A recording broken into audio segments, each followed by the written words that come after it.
Hola amigos, bienvenidos al capítulo 11. Bueno, después de haber hecho un recorrido importante por el mundo, vamos a ver qué sucedía en nuestro país. Tenemos que ir centralizándonos en lo que sucede en nuestro país para ver cómo ese sistema mundial que ya estamos conociendo y que ya hemos visto algunos ejemplos de cómo actúa, de qué manera empezaba en este siglo XX, a partir del 1900, a ingresar a nuestro país, a actuar sobre nuestro país. Habíamos dicho que el siglo XIX le perteneció a Inglaterra como potencia, basado en esa revolución industrial que tuvo a principios del siglo XIX, fines del siglo XVIII. Esa revolución industrial la acrecentó productivamente y económicamente. De esa revolución industrial, de esa revolución productiva también, vino de la mano un crecimiento financiero. Pasaron esos 100 años, siglo XIX, Inglaterra era la dueña del mundo económicamente. En el siglo XX, ya a partir del 1900, empieza a pasarse el poder, a transferirse a los Estados Unidos. No definitivamente, todavía Inglaterra era muy poderosa y Estados Unidos recién estaba empezando a ser un país poderoso. Pero el capital financiero tiene ese olfato, tiene esa visión mucho más minuciosa, más hábil, más conocedora. Entonces, ese capital financiero empieza ya de a poco a pasarse a Estados Unidos, porque sabe que ese es el lugar donde puede dominar al mundo de mejor manera. Bueno, así las cosas, siglo XX, ya vimos lo que sucedió entre el 1900 y 1945, con esos tres sucesos que hemos analizado y esos tres sucesos que nos han dado pautas bien claras de cuál era el sistema de generar dinero. El sistema de generar dinero ya dejaba de ser una forma sana y aceptable, dejaba de ser algo que tenía que ver simplemente con una compraventa de un producto, sino que empezaba a manejarse de otra manera y a tener otros matices. El negocio era financiero y para lograr meter ese negocio había que mover algunas fichas. En Europa ya vimos lo que sucedió. Hubo guerras. Esas guerras terminaron por dar mucho dinero a los poderosos que ya estaban en Estados Unidos y que seguían estando en Inglaterra también en algunos casos. Muy bien, ¿qué sucedió en América Latina y en Argentina? Eso es lo que vamos a tratar en el capítulo de hoy. Estos países seguían siendo todavía, si bien ya estaban independizados y la mayoría eran países republicanos con sus gobiernos, todavía seguían siendo colonias, ya no del que las había descubierto, ya no de aquel imperio español del siglo XV, sino ahora del imperio capitalista que llevaba adelante Estados Unidos. Seguían siendo colonias económicas. Todos esos países todavía seguían siendo vistos por los poderosos. Nos vamos a volcar más en Estados Unidos, pero eso no quiere decir que Inglaterra se haya corrido del escenario. Quizá con mayor potencia y furia lo lleva adelante Estados Unidos, pero Inglaterra sigue siendo un país poderoso y siempre que hablamos de esos países hablamos de sus gobernantes y cuando hablamos de sus gobernantes no olvidemos nunca que esos gobernantes son servidores, en algunos casos siempre, ¿no es cierto? Servidores de esos poderosos. O sea, cuando hablamos de los países, vuelvo a dejar claro como la otra vez, en el otro capítulo, no hablo de su gente, no hablo de su pueblo. Hablo de algunos gobernantes, no todos, que son serviles a los poderes económicos de esos países. esos poderes económicos residen en esos países. Pero no podemos culpar a su gente por lo que hacen estos poderes económicos. Como decíamos, estos capitales financieros, así como querían ganar dinero en Europa, también lo quieren hacer en América. A nivel productivo, cuando hablamos del capital productivo en América, lo que querían lograr era tener las materias primas, como habíamos dicho siempre. América Latina no debía industrializarse porque ellos sabían que la industrialización era el camino al crecimiento, el camino al éxito y con eso el camino al bienestar. Entonces, cuanto más países generen productos, más competencia hay y los países que generaban productos con anterioridad van a tener más problemas para vender los suyos, porque esto es una cuestión de oferta y demanda. Si hay muchos productos y sigue habiendo la misma gente que compra, algo va a pasar. Por empezar, bajarán los precios de los productos. Y eso no le convenía, porque era pérdida de dinero a los que ya generaban productos de antes. Entonces, ¿para qué poner más gente que produzca nuevos productos? Es como que si nosotros tenemos una heladería y viene alguien y nos pone una heladería enfrente. ¿Y qué nos va a pasar? Y todos pensamos lo mismo, nos va a sacar clientes. Eso es el razonamiento que hacen ellos. Por eso América Latina, ellos la tenían confinada a producir materias primas. ¿Le iba mal a la Argentina? No, no le iba mal en ese fines del siglo XIX y comienzos del siglo XX. Argentina ganaba dinero. El tema era cómo se repartía ese dinero. Porque nadie puede decir que a la Argentina no le iba bien económicamente. Ganaba mucho dinero con ese modelo de economía agroexportador. Lo que pasa que es un modelo de pan para hoy, hambre para mañana. Y en ese momento, en el 1860 al 1900, 1910, 1920, vivíamos el pan para hoy. No estábamos pensando aparentemente en el futuro. Muy bien, entonces, ¿qué teníamos? Latinoamérica y Argentina en particular, que es lo que nos interesa, haciendo bien los deberes con Inglaterra en el siglo XIX y ahora también empezaba en el siglo XX ya a tener ciertos acercamientos, sugerencias desde el país del norte de cómo tenía que ser nuestra economía y ya empezaban a ver lazos financieros, económicos con Estados Unidos. Muy bien. ¿Qué sucedía entonces en el 1900 en la Argentina? Ahora vamos a ver un pequeño video que es a los fines, más que nada, como digo siempre, estos videos son para que nos refresque un poco lo que sucedió, pero nosotros tenemos que tomar la esencia de lo que pasaba, mirar un poco más allá de los videos, porque todos los videos están hechos por personas y uno puede ver un video que hizo una persona o un libro que escribió algún escritor, valga la redundancia, y puede opinar una cosa, y podemos ver otro video o leer otro libro que puede opinar otra cosa distinta, porque si bien hay un solo hecho, hay muchas interpretaciones de ese hecho. Entonces, a veces las opiniones son variadas. Por eso digo, el video tiene que ser a modo ilustrativo de ver lo que sucedió y sacar la esencia de lo que nosotros necesitamos.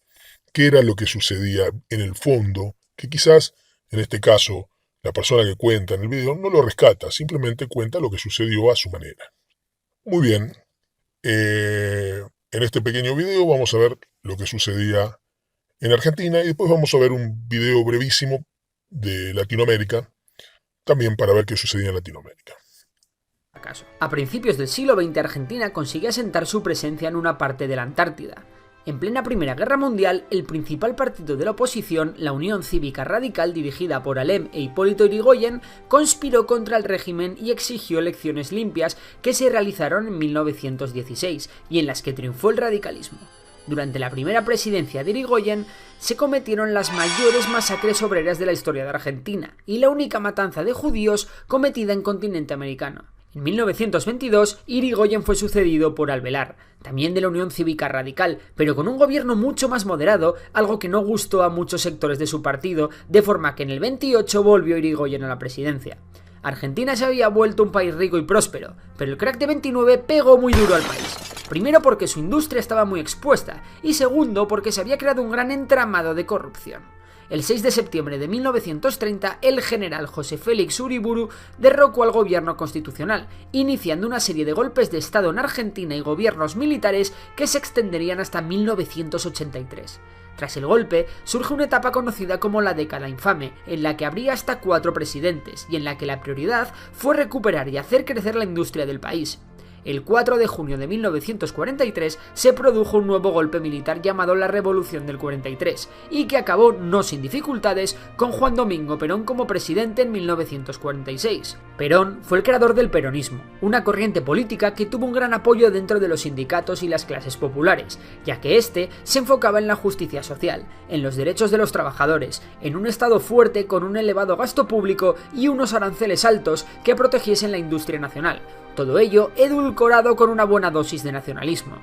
Sin embargo, el peronismo también supuso la creación de otro movimiento muy importante, el antiperonismo, que defendía que las políticas peronistas no traerían más que crisis y hambre. Bueno, muy bien, muy interesante el video, ¿no? Simplemente los nombres de partidos políticos son a los hechos de conocer, nada más. Nosotros no hacemos juicio de valores ni por un partido, en este caso nombra al Partido Radical y al Partido Peronista, los dos partidos más representativos de Argentina. Y lo nombra según su idea de lo que sucedió en ese momento. Cuando habla de una gran matanza en el radicalismo, yo recuerdo, por ahí para el que no lo sabe, pero todo lo que se escucha acá, lo mejor que podrían hacer ustedes si hay algún punto que les interesa aumentar su conocimiento, es ir y buscarlo, leer sobre ese episodio que les interese, ampliar sus conocimientos, porque esto es un barrido histórico, imagínense, rápido, que no hace hincapié en muchas cosas. Nosotros nos estamos abocando simplemente al hecho de dónde está el verdadero poder en el mundo y cómo hacer para distinguirlo. Entonces hay hechos históricos que los pueden refrescar por su cuenta y tratar de ver varios autores y de ahí sacar una opinión. Les decía, cuando habla de que hubo una gran matanza, en la época de Irigoyen se dio el famoso episodio de la Patagonia Rebelde. ¿Qué fue? Es algo que tiene mucho que ver con lo que venimos hablando. Argentina rica, grandes exportaciones, los obreros pobres, pasando miserias y mal pagos y sin leyes que los avalen, trabajando de sol a sol. Entonces, ¿qué pasó? Con los inmigrantes vinieron muchas personas de otros países, incluso habla de una matanza de judíos. Habían venido muchos judíos, muchos españoles, italianos, de todas partes del mundo, rusos. ¿Y qué pasaba? Traían consigo la idea del sindicalismo porque se conocía en Europa, ya era algo que por lo cual se estaba luchando, pero se conocía y se tenía mucho más masticado y entendido. Y acá habían llegado a la Patagonia, zonas muy rurales, no se conocía eso. Entonces esa gente fue la que sembró la semilla de, bueno, las reuniones obreras, actuar como grupo, lo que al principio empezaron a ser una primer iniciativa de lo que luego serían los sindicatos. Entonces, bueno, no se conocía mucho, se tomaban como revueltas, se tomaban como rebeliones, y los patrones, la gente adinerada, hacía llegar sus quejas al presidente y a los políticos del momento. Y lógicamente, en ese momento, esas quejas tenían mucho peso, porque el país vivía así y era así. El patrón era casi inconcebible que se le opusieran sus trabajadores. Nadie lo podía ni tolerar ni entender. Por eso, el que le guste el tema lo puede leer, lo puede profundizar y puede sacar sus conclusiones de las culpas si si las hubo, quién las tuvo, o habrá pareceres distintos. No podemos ahora hacer hincapié en diversos puntos. Quise aclararlo porque ahí en el video habla de una matanza y mucha gente puede no entender a qué se refería. Una cosa muy importante que dice que sí tiene que ver con lo que queremos ver nosotros, que es la parte política. Cuando habla de ese progreso de Argentina entre 1860 y 1900, que se extiende hasta 1920, habla también de que el radicalismo, cuando surge, se opone no solamente a un modelo conservador en cuanto a lo económico, se opone a un modelo político y propone elecciones libres. Fíjense que algo que pasa muy desapercibido en el video, qué importante que era. Ahí gobernaban los que los ricos querían. Ese era el modelo de país. Por eso también surgieron las matanzas esas de las que habla el video. Era un país que solo estaba la visión y el modelo de país de los ricos. La gente no decidía quién votaba. La gente no decidía quién gobernaba. El radicalismo, entonces, gente que pensó más socialmente, quería que hubiera democracia. Muy bien, hay democracia, hay un gobierno democrático como el de Irigoyen, lo sucede Alvear, después nuevamente Irigoyen. ¿Y qué sucede? ¿Qué sucede que antes no sucedía cuando estaban los gobiernos conservadores, donde estaban los gobiernos que estaban puestos por la gente rica y poderosa de la Argentina? Empieza a suceder algo distinto. Empiezan a haber golpes militares que derrocaban a estos gobiernos democráticos. Qué casualidad, ¿no? Antes, cuando el gobierno lo ponían unos pocos poderosos, no había golpe de gobierno. Ahora sí, ahora que podía elegir el pueblo, un poco más, de forma más limpia, ahora existían los golpes militares. Muy notable, ¿no? Casi evidente, les diría. No les gustaba que la gente eligiera.